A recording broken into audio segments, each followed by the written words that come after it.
What's up, everybody? It's Critical, and I wanted to give a recap of Week 4 of the NFL.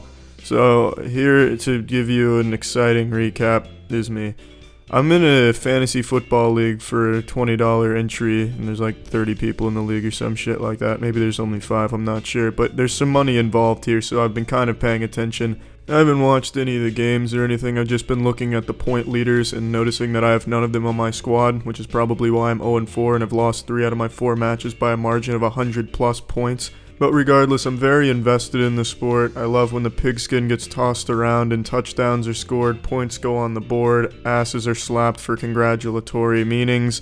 And I thought, who better to recap the NFL accurately and with enthusiasm than the super fan of the NFL, me. Now, unfortunately, I didn't have the expressed written consent of the NFL, so I'm unable to show you any actual footage of the games, since the NFL treats any unauthorized display of NFL matters as though I've lit a kitten on fire, or I've fucked Roger Goodell's daughter, or I've done something just truly heinous. So instead, I'll be showing you a video that I found while searching YouTube for 2 minutes called Best of High School Football 2008. Now let's dive right into it, or should I say, hurdle, since we're talking about football. Hurdling is a move commonly used by running backs. So, the Colts lost to the Jaguars 27-30. I believe this is the Jaguars' first victory since 2003, so a big orgy is in store for the people down there in Jacksonville. Also, on an unrelated note to the actual game itself, Blake Bortles is my quarterback in fantasy, and this is the first time he's actually gotten me more than about 3 points, so I'm pretty ecstatic about that. I still lost by an extremely large margin, but that's a-okay, because the rest of my team is basically middle school players. The Bills blew out the Patriots 16-0. Tom Brady had this to say following the loss. Damn. The Lions lost to the Bears 14-17. FoxSports.com writes, Matthew Stafford and the Lions offense was held to 263 yards and no touchdowns. Man, that explosive offense was really contained by the Bears' even more explosive, nuclear, cutthroat defense. Great job, Bear Nation. No surprise coming up here, the Browns lost to the Redskins 20-31. Now, if you don't follow the NFL that closely, I'll go ahead and get you in the loop. The Browns are to the NFL what Captain Boomerang was to the Suicide Squad, just absolutely useless in all possible areas and is just there to make everyone else look better. But good news for Cleveland Brown fans, Johnny Manziel hasn't died of overdose yet, so that's always good. Now I'll go ahead and do this publicly just like LeBron James did back when he was deciding between staying with the Cavs or going to the Heat. This is going to be Charlie's decision. Fuck it, yeah, I'll play for the Browns. You guys need new talent out there.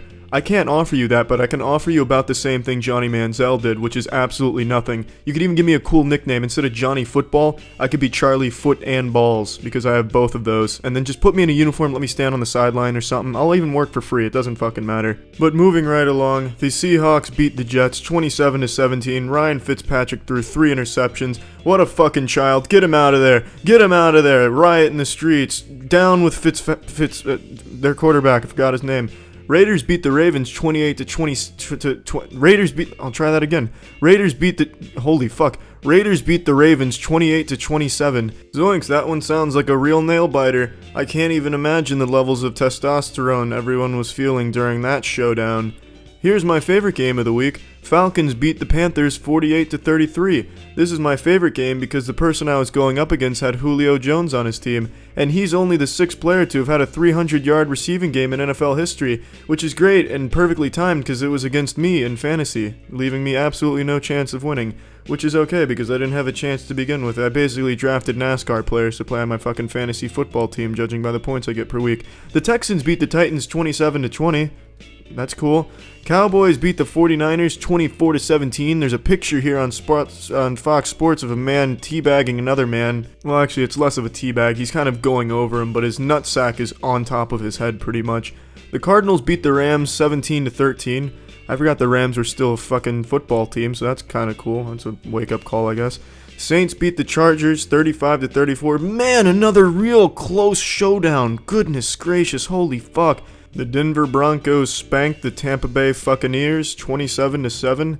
Normally the NFL stands for National Football League, but for the Buccaneers it might as well stand for no fucking love, because no one goes to their games and no one roots for them, no one cares about them. And I know this because I'm from Tampa, and everyone I know, including myself, only keeps up with them just to see how bad they're doing at any given moment.